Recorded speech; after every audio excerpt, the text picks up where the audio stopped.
দুদিন আগে Vivo officially tweet করে বলে তাদের নেক্সট স্মার্টফোন V20 তে তারা আই অটোফোকাস আনতে চলেছে 44 মেগাপিক্সেল ফ্রন্ট ক্যামেরার সাথে। তো আজকে আমরা কথা বলবো এই আই অটোফোকাসটা কি, নিশ্চয়ই প্রথমবার নাম শুনছো। এছাড়া কথা বলবো যে এই মোবাইলে কি কি স্পেসিফিকেশন হতে চলেছে, কত দাম হতে চলেছে অফিসিয়ালি ইন্ডিয়াতে, আর অ্যাট লাস্ট আমরা কথা বলবো যে এই প্রাইস রেঞ্জে এই মোবাইলটা জাস্টিফাইড কিনা। তো দেখতে থাকো পুরো ভিডিও।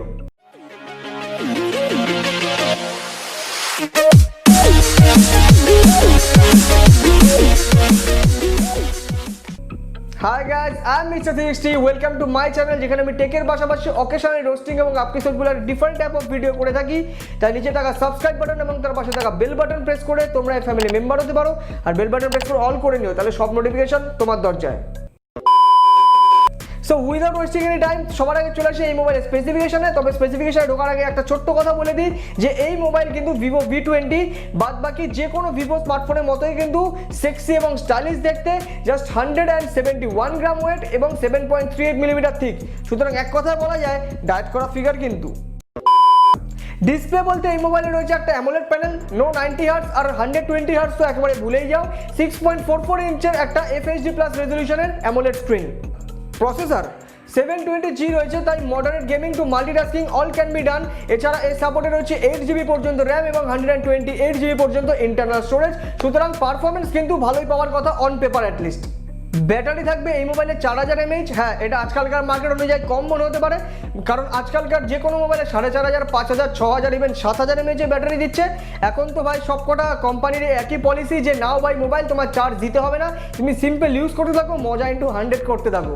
আর চার্জিংয়ের কথা বললে এখানে 33 ওয়াটের একটা ফাস্ট চার্জার রয়েছে, যেটা 4000 mAh ব্যাটারির জন্য কিন্তু মোর দ্যান এনাফ বলা যেতে পারে, কারণ 4000 mAh ব্যাটারিকে চার্জ করতে 1 ঘন্টার কাছাকাছি লাগবে।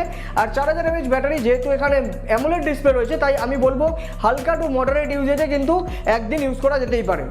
এছাড়া এই মোবাইলে রয়েছে dedicated micro SD card slot, headphone Jack, in-display fingerprint scanner. But এইখানে কিন্তু ফ্রন্টে সেলফি ক্যামেরা কিন্তু ডিউ ড্রপ নচে রয়েছে, পাঞ্চল ক্যামেরায় নয়, তাই জন্য অ্যাটলিস্ট ফ্রন্টের দিক থেকে কিন্তু কিছুটা আউটডেটেড মনে হলেও হতে পারে তোমার এই মোবাইলটাকে। এবার আমরা আসবো মেন ফিচার্স, ক্যামেরা যেটাকে নিয়ে হাইপ ক্রিয়েট করা হচ্ছে।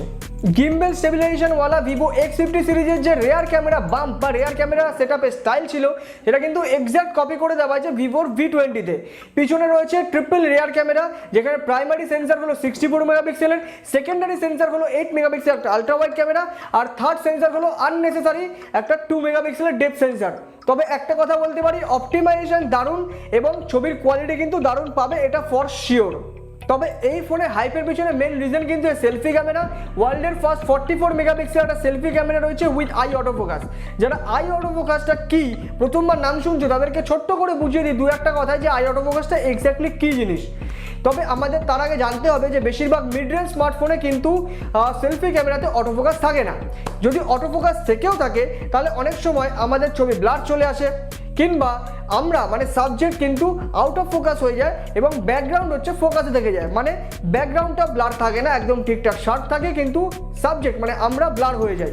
তবে এই ক্ষেত্রে এর একটা সলিউশন নিয়ে হলো ভিভো তাদের V20 সিরিজে বা V20 স্মার্টফোনে বলা যেতে পারে। এখানে আই অটোফোকাস মানে যতক্ষণ পর্যন্ত ক্যামেরা তোমার চোখ দেখতে হবে ততক্ষণ পর্যন্ত ক্যামেরা তোমাকে ফোকাসে রাখবে।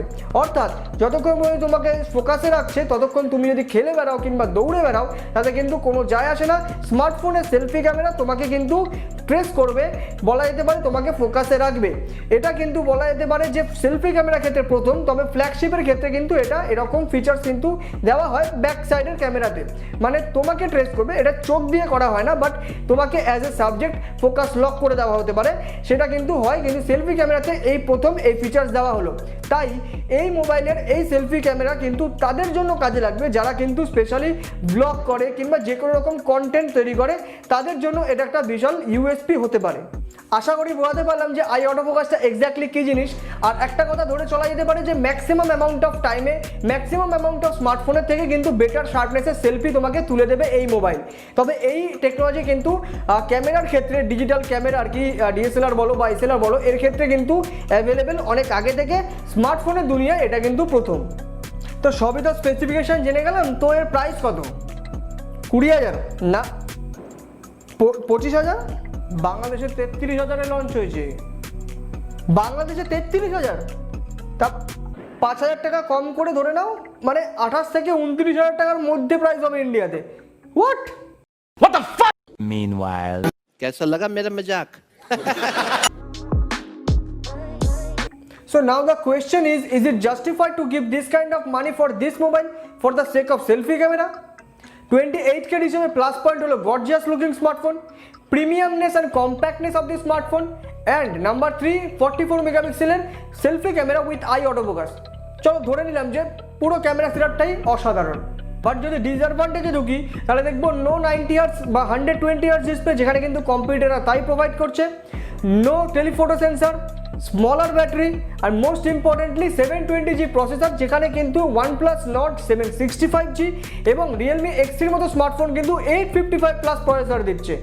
আমি জানি রিসার্চ অ্যান্ড ডেভেলপমেন্টে কতটা এক্সট্রা খরচা হয় নিউ কিছু ইনভেনশন করতে গেলে, বাট সেটা তো কনজিউমার দেখার কথা নয় কিংবা জানারও কথা না। তো আমরা সিধাসিধি দেখবো যে কতটা এক্সট্রা প্রাইস দিচ্ছি, কতটা এক্সট্রা ফিচার্সের জন্য, অর্থাৎ সেই ফিচার্সটা সেই প্রাইসটাকে জাস্টিফাই করতে পারছে কিনা।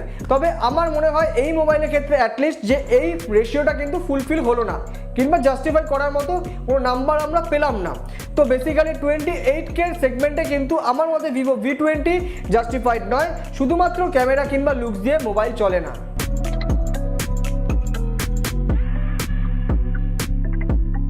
তো এতটাই ছিল এই ভিডিওটা আশা করি হেল্পফুল হলো, এবং তোমার ওপিনিয়নে যদি আমার সাথে সেম হয়ে থাকে তাহলে ভিডিওটাকে লাইক করো, ভিডিওটাকে শেয়ার করো, চ্যানেলটাকে সাবস্ক্রাইব করো। চলো আজকের মতো হাস্তা লা ভিস্তা।